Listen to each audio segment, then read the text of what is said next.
January 11th, Tuesday morning. I'm Jill Simonian with PragerU Kids. We've got Scott here with us. We've got Amala here with us. Whoop, whoop. Hi, guys. Hey, there she is. I love your wave. Thank you. You always add love and light, even if I'm fired up.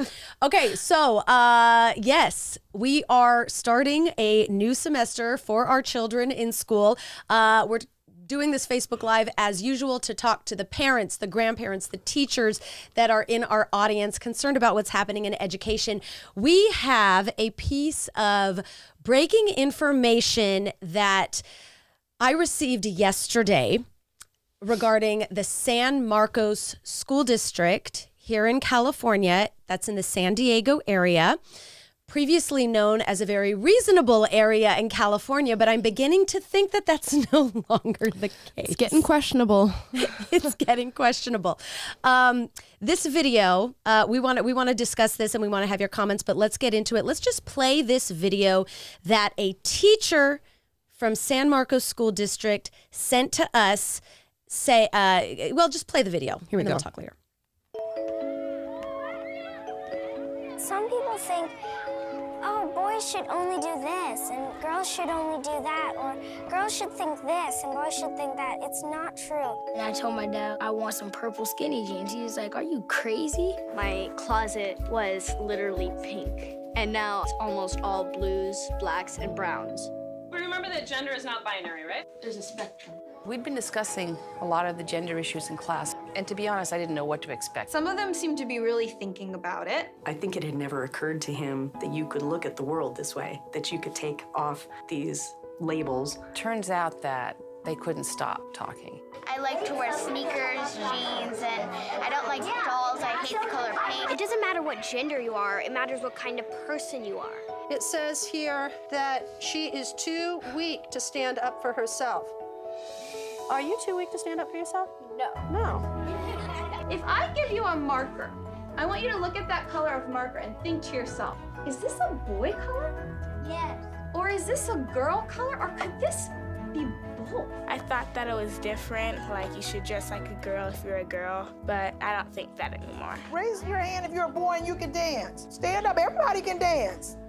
1, 2, 3, 4, 5, 6. I like doing things that boys like doing, like climbing trees and making paper airplanes. It's okay to be what you want to be. I was born as a girl, and then on the inside, I feel in the middle. Think about your own issues.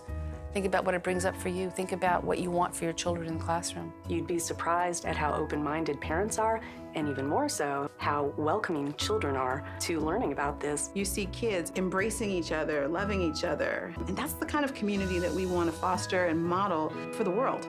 Okay, so I have a lot of thoughts about this. I'm a mom of 2 daughters.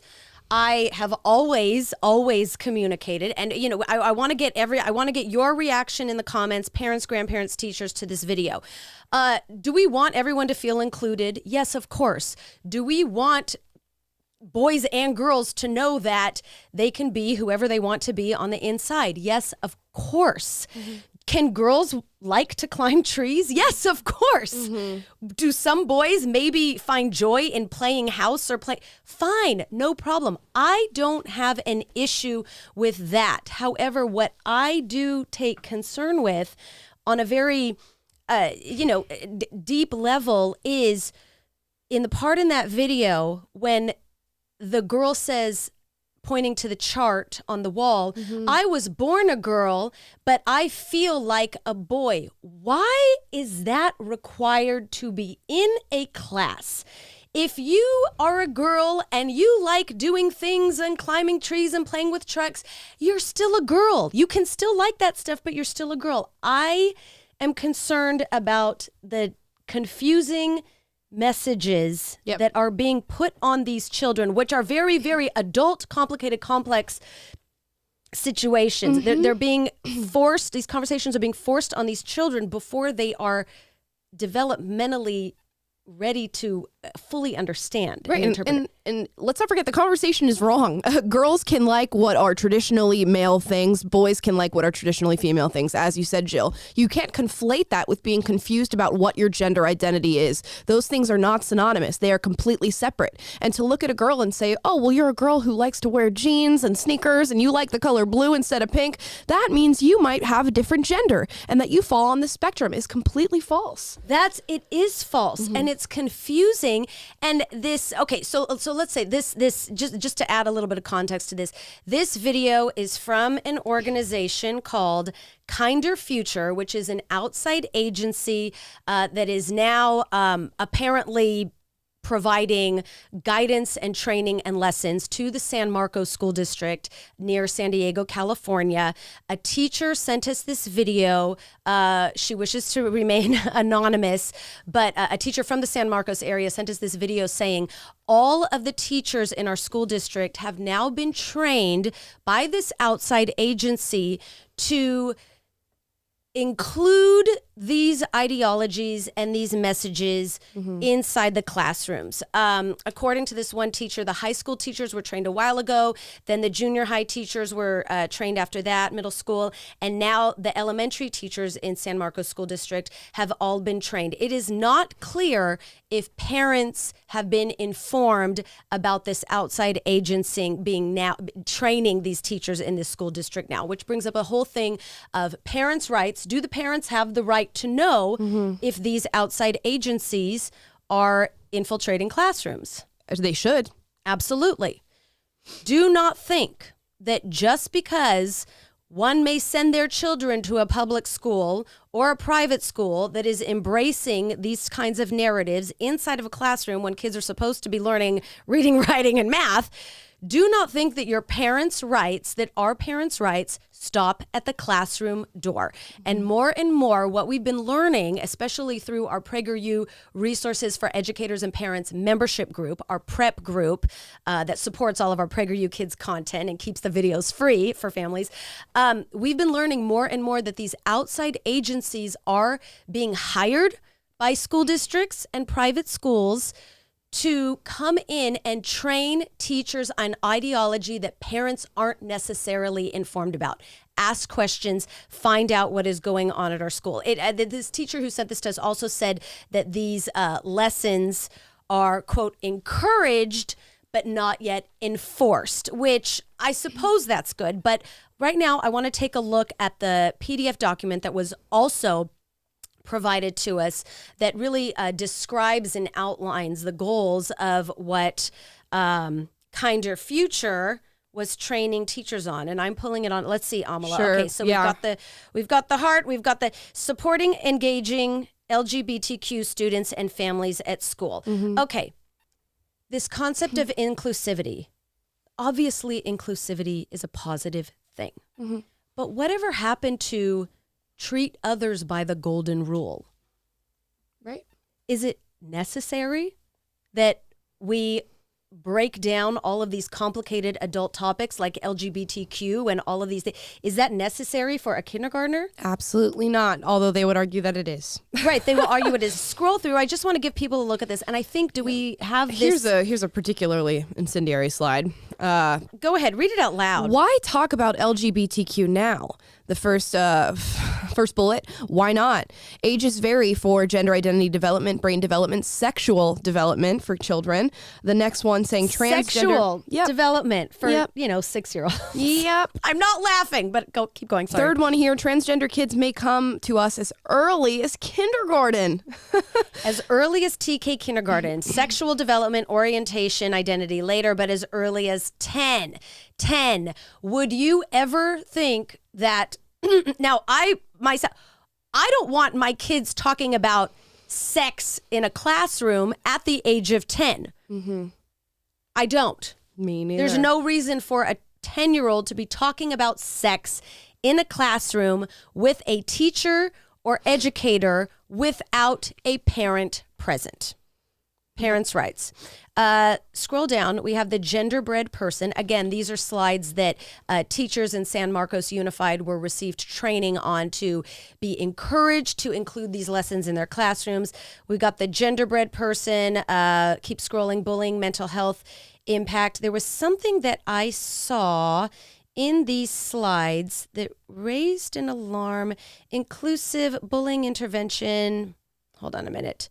Responding, additional support, language notes. Okay. There was something that I saw in here that I can't find it right now. Elementary strategies, gender inclusive classrooms. This is it. Discourage. Yes. Discourage labels like boys and girls. So now we can't say boys and girls. Instead, they want to say students, scholars, everyone. This really bothered me. Discourage. This is what they're instructing teachers. They are discouraging teachers to say words like moms and dads.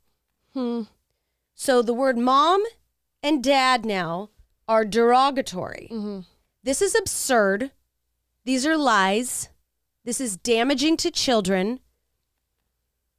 And I go so far as to say it's child abuse. Yep. When you're talking to young children, a kindergartner goes into the classroom and they're not even welcome to use the word mom and dad. Yep. I mean, this is ridiculous. Language that we want to encourage, language that is inclusive, respectful, and kind, of course. And part of the language that should be included are the words mom and dad. Absolutely. I mean, let's just get, right? Yeah, this is definitely child abuse to make a child confused like this. Okay. So these are the slides. Do we have this link in the comments so people can click on it? I just want to be able, this is just something I wanted to alert you guys. Frequently on Tuesdays, I pop on here on Facebook Live to discuss these things, just to bring to attention what is happening in classrooms across the country. Do we have any comments on this? Mostly we're seeing a lot of disgust from the parents in the fact that this stuff is just so rampant in schools, and they're celebrating it at the same time. Yeah, I want to be very clear here. I speak for myself, but I do think that I communicate the viewpoint on behalf of PragerU and PragerU Kids as well. We are inclusive and respectful of different points of views. Everyone deserves dignity. Everyone deserves respect. And we firmly believe in treating everyone with the golden rule here. But when outside agencies and schools are taking it upon themselves to overreach past parents' rights, past parents' knowledge, and force very adult, complex life situations onto children that are very young without the knowledge or consent of the parent, that's damaging, and that's wrong, and that's inappropriate, and that goes past what education is supposed to be. My last and final question is that we all need to ask is if all of these programs are being taught in schools and are being encouraged to be included in children's classrooms, at what time during the day are teachers teaching math? At what time during the day are the kindergarten teachers making sure that all of the 5 and 6-year-olds know their phonics? I mean, these directives, these inclusivity programs take time. They're taking time in the classroom away from educating our children. And that's something that all of us parents need to be extremely aware and alert about and ask questions. Parents, if you're in the San Marcos School District, please leave a comment. Please ask questions at your school about this. Please stay informed. I have something that San Marcos parents can also get. Have you seen this, Amala? I have. Yeah, but have you seen the inside? I have not. You have not seen the inside. I want to show you some of these. This is our new Otto's Tales book. Today is Martin Luther King Jr. Day for kindergarten through second grades. This is celebrating Martin Luther King Jr.'s enduring dream and accomplishments to achieve a colorblind nation. And this is a telling of what Martin Luther King Jr. did. It's a brief history lesson for our kindergarten through second graders. This is the type of inclusivity that I, as a parent, hope that children are receiving in schools, instead of confusing messages about gender identity. And even though you're a girl, you might feel like a boy and you can change your gender, and we will affirm anything you say at school, regardless of what your parents, regardless of your parents' perspective on the matter. Right. But Otto's Tales, today is Martin Luther King Jr. Day, a positive resource to offset the confusing garbage that is making its way into so many of our schools. Also a new episode of Otto's Tales. Today is Martin Luther King Jr. Day. Do we have a little quickie clip of that? Yes, we do. Okay. See if you recognize this. A lot of you have already sent us notes saying how excited you are about the guest reader. Welcome to Otto's Tales, Storytime, brought to you by PragerU Kids. What's his name? Hey, Otto. I'm Corey. What's his nice name? to meet you. Corey Yeshua on Instagram. I'm a dad Corey with 3 Yeshua. daughters. He came in. I'm He was our excited to guest share reader. And in case he seems a little bit familiar to you, Corey was the social media influencer last year who went viral on Instagram and TikTok, I believe, with his little girl telling her, "You can be anything you want to be. Skin color is the least important thing about a person." And we were excited to have him come in. He's a great example for a lot of parents to just remind us that being colorblind is not a bad thing. Yep. Contrary to what we're saying. Another PragerU Kids episode that we have, brand new, is our Craftory series. Crafts plus history equals Craftory. I do a quickie DIY craft. We make a no-sew pillow in honor of Sweet Dreams, Martin Luther King Jr. And if you're able to fast forward, they get a history lesson. Our Craftory episode is up now. You get a brief history lesson about Martin Luther King Jr. Here's a little clip. Equally, no matter what color skin we have. Dr. King believed in creating change peacefully through marches, protests, and boycotts. He was a brave man who believed in freedom for all. Dr. King delivered his famous, There we go. That's enough I of me. have a dream speech. But anyways, we just wanted to say hello. We wanted to bring to light what's happening in San Marcos and give you a little teaser snip of our PragerU shows that are available now, our latest PragerU Kids shows and offerings. Any other comments? Any thoughts, Amala? I always throw Amala into this, and I like drag her in. She's not a parent, but she always provides great insight. Hopefully will be in the future, and our schools should be fixed by then, hopefully. CB sent in a super chat saying teachers union said their number one job is to make activists in not education. And a lot of people are saying that they want to take their kids out of public schools and that the public institutions are no longer serving their children. The public institutions are no longer serving our kids, and I say that with zero joy in my heart, because as a mom whose sister and mother and grandmother, all public school teachers, it broke my heart last year to pull my kids out of our once beloved public school. And I don't say it lightly when I say that public schools no longer serve our children academically and emotionally and mentally in the way that they originally were supposed to, and in a way that we, frankly wish that they still were. The only option is pull our kids out right now. And it's not a fun option. It's not a fun option. But last week, Will Witt was here with me, and he said he mentioned the analogy of the burning house. If the house is burning, do you stay in it? No, you get out, you save and preserve what you can, but you escape. And that, unfortunately, is the state of affairs right now, just, based on all the information and experiences that we've all seen and lived firsthand this last year and a half. Public schools no longer serve our kids. And whoever sent in that comment about the unions, they're absolutely right. Teacher unions are not interested in educating our children in reading, writing, and math academically. Their primary goal is to create activists. And it's very sad, and it's devastating, especially to the families that have no other option but public school. So if you're able to get the kids out, get them out, keep fighting regardless, and communicate what is right and what is true in your own household, and continue to ask questions at schools and school districts. All right, anything else before we say goodbye? Think you're set. We're going to say goodbye. We're set. Goodbye. Thank you for supporting our PragerU Kids shows all the time. Our books, Martin Luther King Jr. Day, Otto's Tales, available on Amazon. Check out all of our shows at PragerU Kids at prageru.com/kids. I got to get that website right. And also, if you're interested in being connected with about 20,000 parents and teachers from across the country who want to course correct and restore education, you can get support and insight by joining our PragerU Prep membership program, which gives access to a censorship-free app discussion forum where we are talking about all of this stuff and keeping each other informed. And today we were informing you about the San Marcos School District in California. So stay informed, keep asking questions. Bye-bye, everyone. Stay strong, be brave. Bye, guys.